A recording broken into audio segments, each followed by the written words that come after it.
Gloire à Dieu. Je vais lire dans 2 Rois chapitre 5. 2 Rois chapitre 5.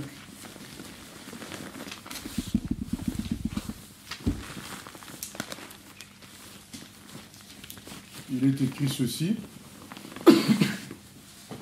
Naaman, chef de l'armée du roi de Syrie, jouissait de la faveur de son maître et d'une grande considération, car c'était par lui que l'Éternel avait délivré les Syriens. Mais cet homme, fort et vaillant, était lépreux. Or, les Syriens étaient sortis par troupes et ils avaient emmené captive une petite fille du pays d'Israël qui était au service de la femme de Naaman. Et elle dit à sa maîtresse, « Oh, si mon Seigneur était auprès du prophète qui est à Samarie, le prophète le guérirait de sa lèpre. » Naaman alla dire à son maître, « La jeune fille du pays d'Israël a parlé de telle et telle manière. » Voilà, je vais résumer l'histoire. C'est que, comme on vient de lire, Naaman, il est général de l'armée de Syrie, donc une grande personnalité d'une des grandes puissances de l'époque. La Syrie, c'était une grande puissance de l'époque, mais comme il est écrit, il était lépreux.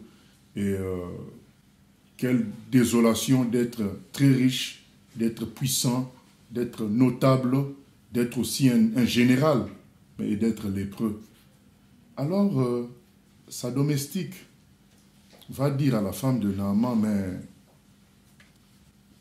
en Israël, il y a quelqu'un qui peut faire quelque chose pour le patron. Il y a un prophète qui est là-bas, qui peut faire quelque chose. Et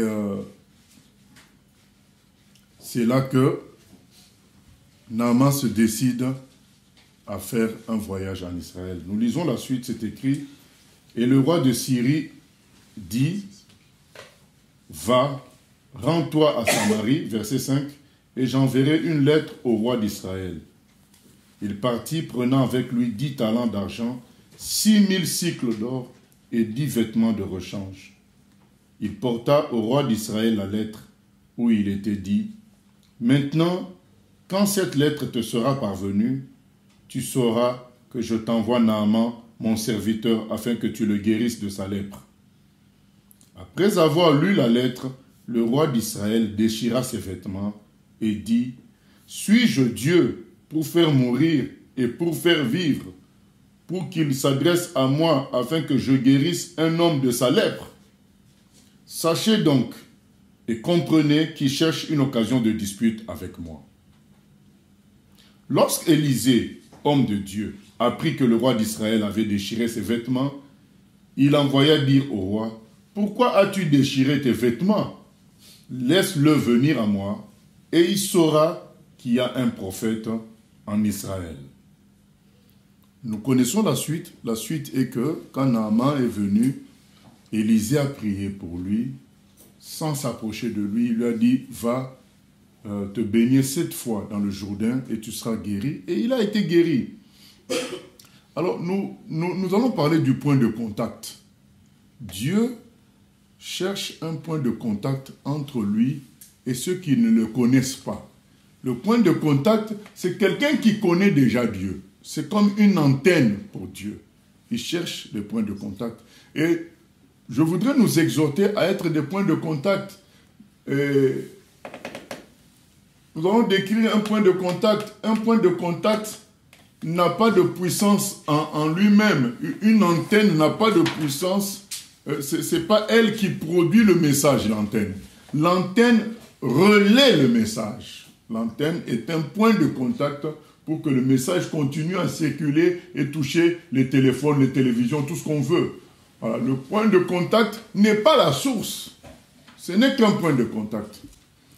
Beaucoup d'entre nous, nous taisons, nous nous fermons parce que nous nous considérons tellement petits sans puissance, et on se dit, ce que je veux faire, ça va servir à quoi? Parce que quelque part, on cherche à être des sources. Dieu ne nous demande pas d'être des sources. Il nous demande d'être des points de contact de son action à lui. Dieu connaît tous les humains. Il n'y a pas de raison pour que Dieu te sauve toi et refuse de sauver quelqu'un d'autre. Vous n'êtes pas cousin, vous n'avez pas de lien de parenté. Tu n'as pas de lien de parenté avec Dieu pour qu'il te préfère toi à la place d'un Afghan ou d'un Pakistanais. Il n'y a pas tout ça. Tu es un humain comme le Pakistanais. Donc si Dieu t'a sauvé toi, il veut sauver aussi le Pakistanais. Et s'il a eu la capacité de te toucher, il a la capacité de toucher l'Afghan. Mais ce qui manque, c'est le point de contact. Parce que le point de contact, les gens se sont mis des bâches au-dessus d'eux-mêmes pour éviter d'être le miroir de Dieu. Et ça, c'est ça la cause du fait que beaucoup de gens dans le monde ne sont pas touchés. Parce que les points de contact ne veulent pas laisser Dieu passer à travers eux à cause de multiples raisons. Je ne suis pas puissant, je ne suis pas ceci, je n'ai pas telle grâce. Non, Dieu cherche des points de contact. Commençons par cet enfant, cette domestique. Déjà, c'est une domestique, ensuite c'est un enfant. Elle se permet, vous imaginez la responsabilité qu'elle prend? Elle se permet de dire à sa maîtresse, mais le patron, s'il partait en Israël, ben il sera guéri. Il y a un grand prophète là-bas. C'est une très grande responsabilité. C'est là que nous allons parler du point de contact. Le point de contact, juste ce dont il a besoin, c'est connaître son Dieu, avoir la foi. Cette fille, même si c'était une domestique, ce n'était qu'une enfant, mais elle connaissait qui était Élisée. Il savait que Élisée était le prophète du Dieu vivant et que Dieu pouvait se servir d'Élisée pour guérir son patron. C'est très important. Une petite fille qui a été un point de contact entre un grand général et Dieu. Parce que elle a accepté d'être ce point de contact bien aimé, c'est un choix. Elle pouvait aussi se taire. Elle avait son emploi, elle vivait bien. Mais elle s'est souvenue de son Dieu. Elle a pensé à son Dieu, elle a regardé le patron, elle a dit, mais pourquoi traîner dans telle situation alors que Élisée peut faire quelque chose? Mon maître a suffisamment d'argent pour aller là-bas, il a suffisamment de puissance pour aller là-bas. Point de contact. Regardons maintenant le deuxième, qui pouvait être aussi un point de contact, mais qui s'est refusé à cela, c'est le roi. Quand le roi de Syrie envoie une lettre au roi d'Israël pour lui dire, mais tiens, on m'a appris que vous pouvez guérir mon général, mon serviteur, mais je vous l'envoie. Et le roi a dit, aïe, aïe, aïe, mais est-ce que moi, j'ai la capacité de guérir un humain? Nous, on a quelle puissance ici? Nous n'avons pas de pouvoir pour donner la vie à quelqu'un qui est mort, parce que la lèpre, c'est comme si tu étais mort. Il dit, mais ça c'est un piège, il me cherche des problèmes. Vous voyez les gens maintenant qui pouvaient des points de contact, ils préfèrent mettre une bâche dessus eux-mêmes. Ah, on me cherche des problèmes. Si je parle du Seigneur ici, si je m'affiche chrétien ici, ça va me créer des problèmes au boulot. Ça va me créer des problèmes dans la réunion de famille. Il faut que je mange comme tout le monde, je boive comme tout le monde. Voilà. On ne parle pas des dossiers qui fâchent. Je ne vais pas m'afficher. Ah tiens, j'avais oublié que ce t-shirt, c'est écrit Jésus sauve, je vais changer. Dieu cherche un point de contact. Il faut accepter d'être ce point de contact-là. Je me souviens une fois, dans un voyage missionnaire au Maroc, mon bagage n'était pas arrivé, et dans ce bagage-là, il y avait beaucoup de Bibles.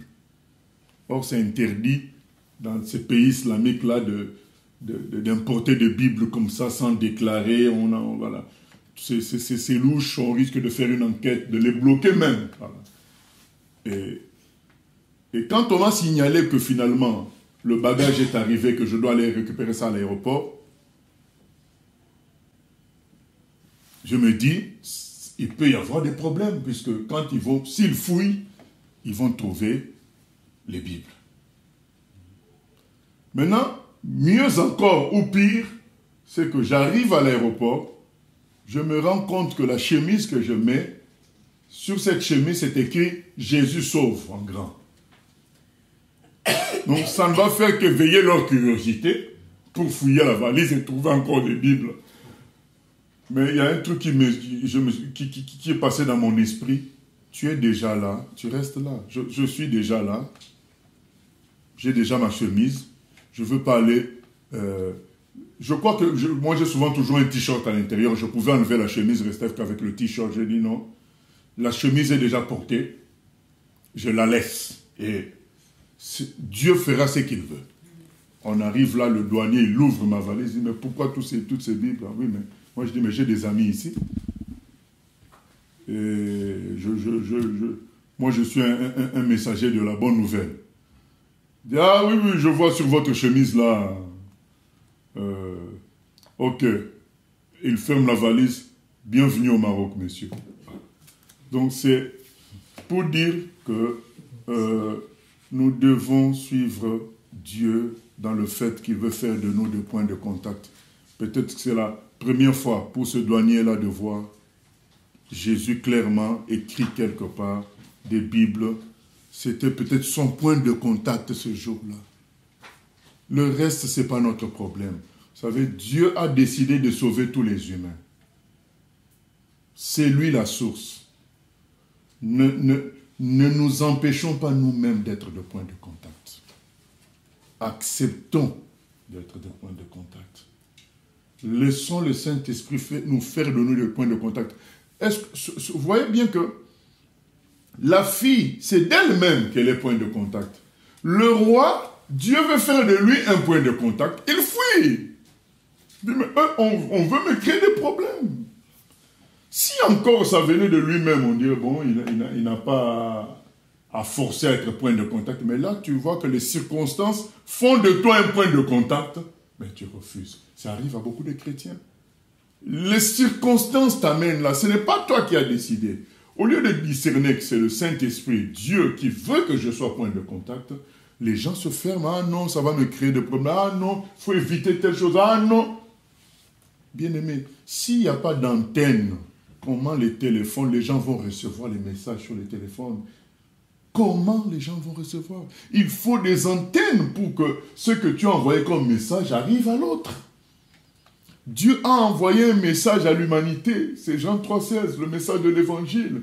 Le message qui sauve. Mais il faut des points de contact. C'est Dieu qui a décidé ainsi. Vous savez, même les gens qui vivent des miracles d'apparition du Seigneur, en définitive, ils rencontrent les points de contact. Dieu a décidé d'utiliser les hommes, même les gens comme Gulshan, Esther, qui a vu le Seigneur directement. Mais tout a commencé par un point de contact. Le médecin anglais, où son père l'avait amené pour que le médecin la guérisse de paralysie depuis l'enfance. Ça faisait 15 ans qu'elle était paralytique, avec les membres atrophiés. Le médecin a dit, je ne peux rien faire pour votre fille, mais Jésus peut faire quelque chose. Voilà. Un point de contact simple comme ça, et qui a mal tourné d'ailleurs, puisque le papa de Gulshan s'est fâché, il a dit, mais ce n'est pas les Européens qui vont nous apprendre à prier Dieu. Mais c'était un faible point de contact. Mais on ne sait pas comment Dieu a utilisé ça. Toujours est-il que, après ce point de contact, ils sont partis à la Mecque. Ils ont tout fait comme cérémonie. Rien ne s'est passé. Quand ils sont retournés au Pakistan, peu de temps après, le papa est mort. Mais avant que le papa ne meure, je ne sais pas si le médecin avait dit c'est Jésus qui peut faire quelque chose ou bien Dieu, j'ai oublié. Mais le papa a dit à sa fille, continue à prier Dieu. Il agira un jour. Il n'a pas parlé de l'islam. Il a dit à son fils, continue à prier Dieu. Est-ce que ce n'est pas la phrase du médecin là, qui est revenu au papa quand il voit que la Mecque n'a rien fait, les échecs, toutes les cérémonies, ils ont fait, n'ont rien produit. Est-ce que ce n'est pas la phrase du médecin? Moi, je ne peux rien faire, mais Dieu peut faire quelque chose où Jésus, j'ai oublié. Le papa laisse l'un testament à sa fille, continue à chercher Dieu, continue à prier Dieu. Le point de contact. Et la fille, quand son père meurt, elle ne fait plus les prières de l'islam, mais elle parle à Dieu directement. Est-ce que ce n'est pas le médecin là, comme il avait dit, chercher auprès de Dieu? Elle ne cherchait plus auprès d'une religion, mais parlait à Dieu directement. Pourquoi tu m'as créé ainsi? Pourquoi tu as permis ceci? Et de fil en aiguille, Jésus-Christ lui est apparu et l'a sauvé. Il faut qu'il y ait des points de contact. Et quand Jésus-Christ l'a sauvé, Jésus-Christ, à un moment donné, lui est apparu encore pour lui dire, je vais te montrer chez qui tu auras mon livre. Il amène au ciel et il lui montre un chrétien qui était assis dans sa maison. Il dit, chez cette personne-là, tu auras mon livre.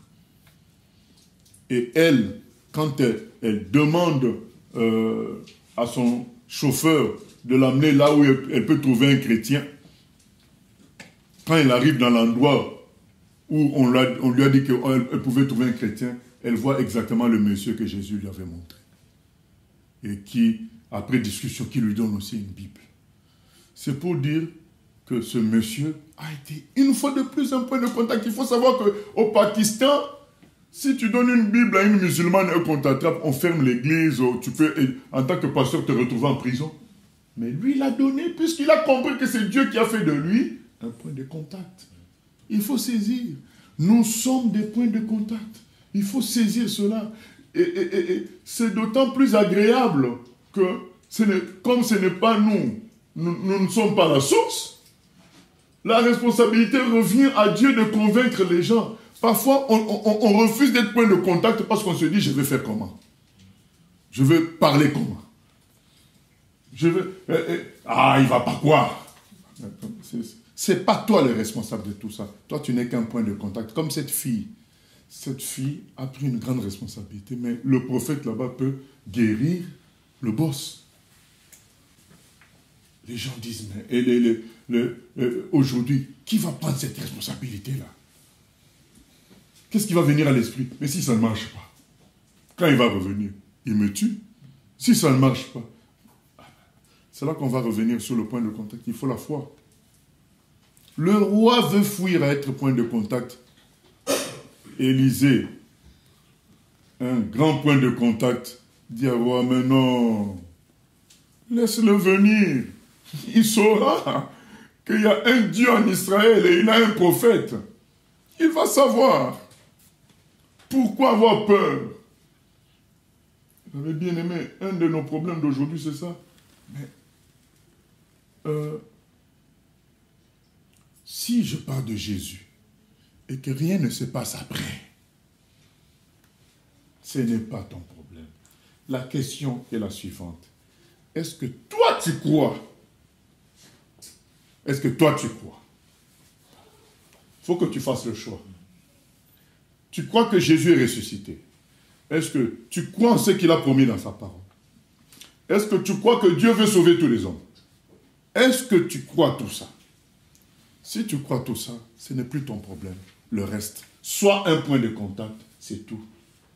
Et tu rencontres quelqu'un qui est en souffrance, dis-lui, écoute, Jésus peut non seulement te sauver, mais guérir aussi ton cœur. Est-ce que tu as menti en disant ça? La question est là, et c'est ce que je vous pose. Est-ce que tu as menti en disant ça? Le Seigneur dit, venez à moi, vous tous qui êtes fatigués, je vous déchargerai. Le Seigneur a dit, je suis, Jean-Baptiste a dit, voici l'agneau de Dieu qui enlève le péché de l'humanité. Le Seigneur a dit, je suis le chemin, la vérité et la vie. Donc quand toi tu répètes ça à quelqu'un pour dire à quelqu'un, Jésus peut te sauver et de tes péchés et te donner une vie nouvelle, tu n'as rien inventé. C'est le message que Dieu a envoyé du ciel. Toi tu n'es qu'une antenne, un point de relais. Accepte ce rôle-là. Ne cherche pas à maîtriser la situation. La petite fille qui a dit qu'il y avait un prophète, elle ne connaissait pas l'avenir. Elle connaissait qui était Dieu. Donc on en arrive à ça. Le point de contact a besoin de connaître qui est Dieu. C'est pourquoi nous devons nous poser la question, si on s'appelle chrétien, est-ce qu'on connaît vraiment Dieu? La question est là.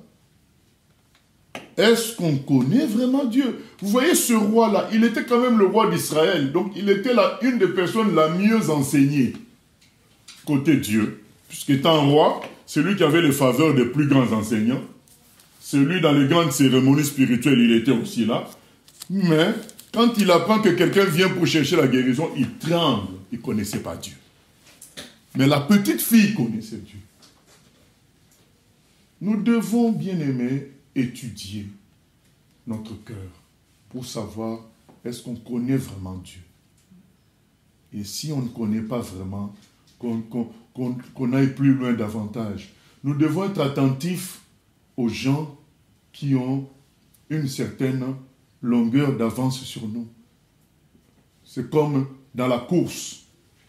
Quand tu t'entraînes pour faire une course, tu dois t'entraîner avec quelqu'un qui a plus de souffle que toi pour t'entraîner, pour t'amener plus loin. C'est comme ça que même dans les courses, on met des lièvres, des gens qui vont courir plus vite que normal pour stimuler le coureur à faire des records, à battre un record. Soyons attentifs à des conseils qui nous dépassent. Ne cherchons pas à écouter que ce qui est à notre portée. Écoutons les enseignements, les conseils qui nous dépassent, mais qui sont vrais. Mais qui, au moment où nous les entendons, on trouve que c'est un peu fort. Mais on sait aussi que c'est vrai. Et que c'est comme si nous, on était en retard. Disons, Seigneur, j'aimerais te connaître ainsi. J'aimerais vivre l'intimité avec toi ainsi. Au lieu de dire, ah là, il exagère, ah bon, on est quand même sur terre, on est des humains. On va se comporter finalement comme ce roi-là, qui est censé être le roi d'Israël, mais qui ne connaît pas son Dieu. Il est le roi d'Israël. Et beaucoup viennent dans les assemblées, ils viennent, mais ils ne connaissent pas Dieu. Ils viennent par religiosité, ils viennent parce qu'on doit venir apaiser notre conscience le dimanche. Non, bien-aimé, il faut connaître Dieu, il ne faut pas passer son temps comme ça. Ce temps-là est nécessaire pour connaître Dieu. Il y a des gens qui cherchent même un prédicateur pour 2 jours seulement, ils n'en trouvent pas. Il y a des gens qui sont fortifiés juste en lisant la Bible sans aide. Ils ont trouvé un morceau de Bible quelque part, il a lu, il s'est converti. Des gens comme ça, s'ils pouvaient trouver un prédicateur, ils se convertiraient en 10 minutes. Mais toi, tu as l'opportunité d'écouter les enseignements. Tu ne veux pas aller plus loin pour connaître Dieu personnellement. Aller plus loin dans la connaissance de ce qu'il est, ce qu'il peut faire. Il faut aller plus loin. Cette fille connaissait Dieu. Deuxièmement, il faut avoir la foi. En tant que point de contact, il faut avoir foi en Dieu. Connaître Dieu, connaître sa parole, connaître ses promesses, connaître sa nature, connaître ce qu'il veut, connaître ses capacités. Mais il faut aussi avoir foi que Dieu est encore en action aujourd'hui. Il est encore tout puissant pour réaliser ce qui est écrit. Il faut avoir cette foi-là, que Dieu prendra le relais. Toi, tu as un point de contact. Tu dois avoir foi que quand quelqu'un se connecte à toi, c'est Dieu qui prend la suite. Tu dois avoir cette foi-là, que ça ne te regarde plus après. Cette fille, et que Dieu agira. Cette fille a dit, mais non, mais il y a un prophète là-bas. Le roi, deuxième contact, il a tremblé, mais le troisième contact vient dire, oh, il va savoir que Dieu existe. Et c'est ce qui s'est passé. Quand il est venu, cet homme non seulement a été guéri, mais il s'est converti, parce qu'il a dit à Élisée, désormais, je ne prierai que le Dieu d'Israël. Donne-moi un peu de sable qui va représenter Israël là où je vais. Mais c'est le Dieu d'Israël que je prierai. Parce qu'il y a eu des courageux points de contact, des gens qui connaissaient Dieu et qui avaient foi en Dieu. Bien-aimés, troisièmement, nous devons être transformés par Dieu nous-mêmes, au point que nous devenons l'image de Dieu, parce que les gens ne voient pas Dieu. Dieu est invisible. parfois nous pouvons être l'image de ce Dieu-là invisible. C'est-à-dire quand quelqu'un te regarde te comporter, regarde ta relation avec l'argent, regarde ta relation avec les autres, regarde ta relation avec l'avenir, regarde ta relation avec les mauvaises nouvelles. Quand il voit comment tu réagis à tout cela, tu dis, mais ça c'est Dieu ou pas? C'est comme ça que moi j'ai été touché. J'arrive au Maroc, jeune étudiant, au milieu, par grâce, j'atterris dans une maison au sein de laquelle il y avait aussi des chrétiens. Ils étaient à 3. Nous vivions un contexte où la nourriture avait beaucoup de prix, parce qu'on avait une maigre bourse. Donc du coup, manger, c'était un luxe. Manger, c'était un luxe.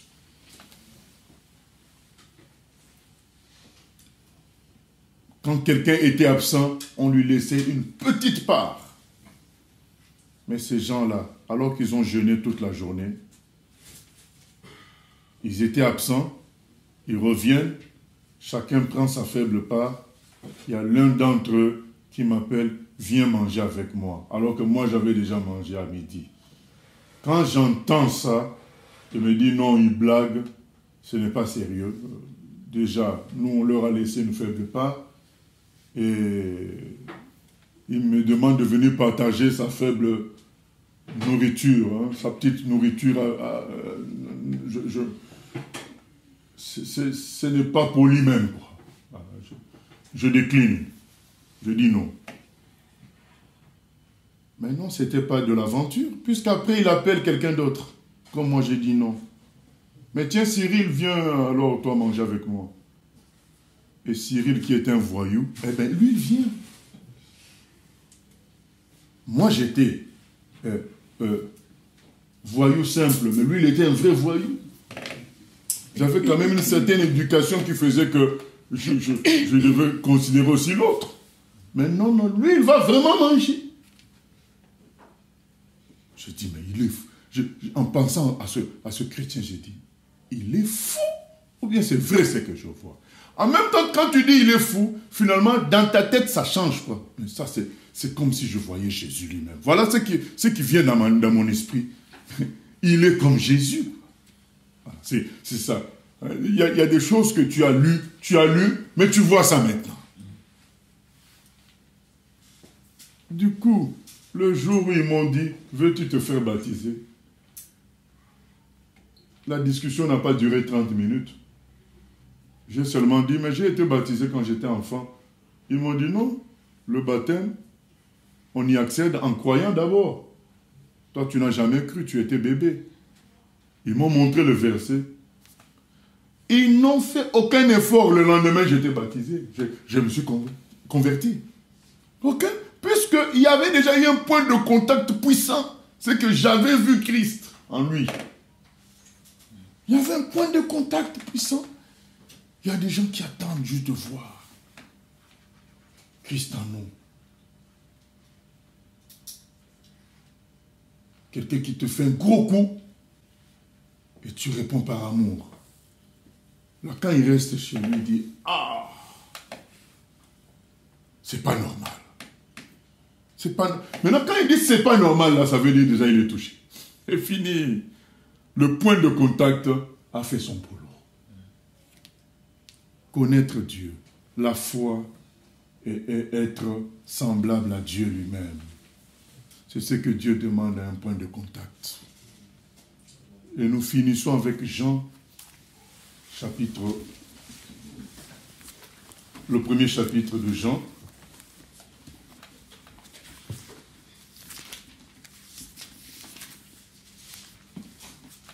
On a parlé de la foi, mais on finit pour dire il faut prendre conscience que Jésus prendra lui-même le relais parce qu'il veut sauver tout le monde. Dans Jean 6, 44, il dit « Personne ne vient à moi s'il n'a été attiré par le Père. » Dieu a son propre plan pour attirer tout le monde, mais il faut des points de contact. Ne pensons pas que nous faisons son boulot. Non, il a son plan. Nous sommes dans son boulot, nous ne faisons pas son boulot. Donc, il faut être conscient que Dieu a son plan. Il se défendra lui-même auprès des gens. Il parlera lui-même. Nous sommes un point de contact. Nous ne sommes pas obligés de tout connaître. Nous ne sommes pas obligés d'être grands spécialistes. Il faut juste être un point de contact. Dans Jean, au premier chapitre, c'est écrit, vers le verset 40. Le lendemain, verset 35, pardon.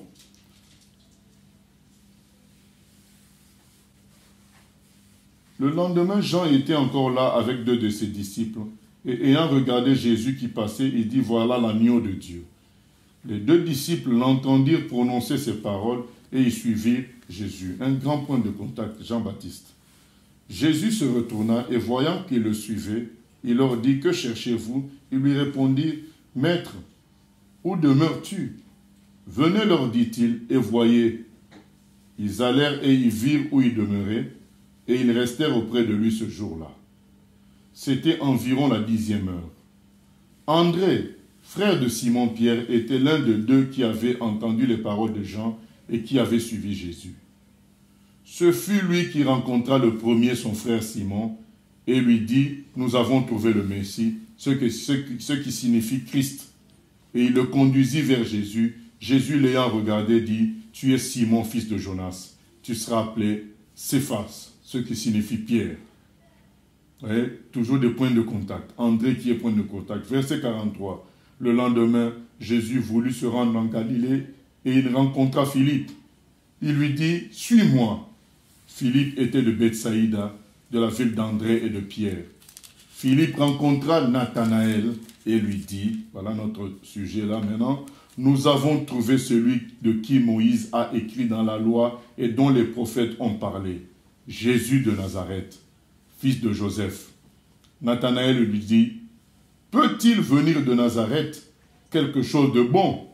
Philippe lui répondit, viens et vois. Jésus, voyant venir à lui Nathanaël, dit de lui, voici vraiment un Israélite dans lequel il n'y a point de fraude. D'où me connais-tu, lui dit Nathanaël. Jésus lui répondit, avant que Philippe t'appelle, quand tu étais sous le figuier, je t'ai vu. Nathanaël répondit et lui dit, Maître, tu es le Fils de Dieu, tu es le roi d'Israël.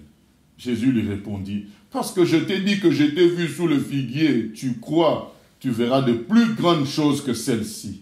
Et il lui dit, en vérité, vous verrez désormais le ciel ouvert et les anges de Dieu monter et descendre au-dessus du Fils de l'homme. Amen. Voilà. En vérité, vous allez voir une activité puissante angélique autour du nom de Jésus, autour de Jésus. Voilà. Philippe dit à Nathanaël, on a trouvé le Messie. Nathanaël dit, oh, mais attends, est-ce que quelque chose, hein, peut-il venir de Nazareth quelque chose de bon? Quelle est la réponse de Philippe? Viens toi-même et tu vas voir. Bien-aimés, voilà ce que Dieu nous demande. Il nous demande de mettre une personne et Jésus face à face. Il ne nous demande pas d'expliquer plus que Jésus, de jouer à Paul. Non, il nous demande de mettre Jésus en face de la personne. Selon les moyens de chacun. Jésus prendra en charge la suite.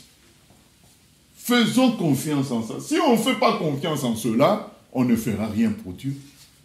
On réfléchira toujours, ah, il faut ceci, il faut cela. Non. On nous demande d'être un point de contact. À partir de toi, que 2 personnes se rencontrent. Jésus et quelqu'un d'autre. Un point, c'est tout. Et tu diras, tu feras ce qui viendra, c'est tout. Ce qui est venu à Philippe se dire à Nathanaël, je ne peux pas trop parler. Toi-même viens goûter à lui. Tu verras. Et quand Nathanaël vient, il est transformé tout de suite. Jésus est capable. Il est capable. Nous ne perdons pas de temps à le mettre en contact avec quelqu'un. Nous ne perdons pas de temps.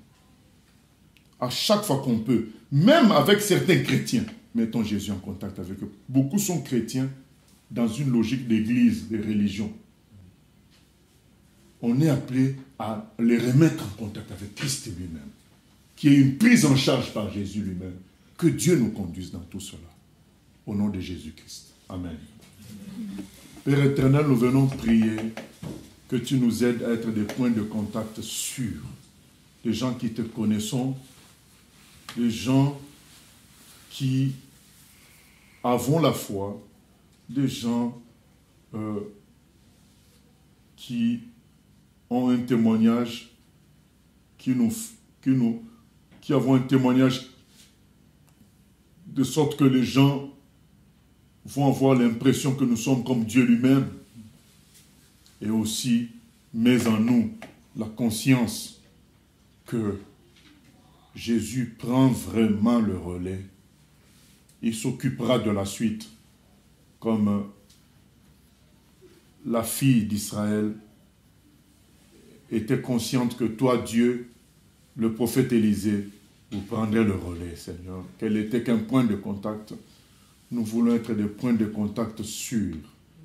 Présenter les gens à toi avec assurance, sachant que ce que nous disons n'est pas faux, c'est écrit, et que toi, tu es vivant. C'est ça la différence. Tu es vivant, tu n'es pas mort, tu es vivant pour prendre la suite. Que nous prenions conscience de cela. À toi la gloire, la louange au siècle des siècles. Amen. Amen.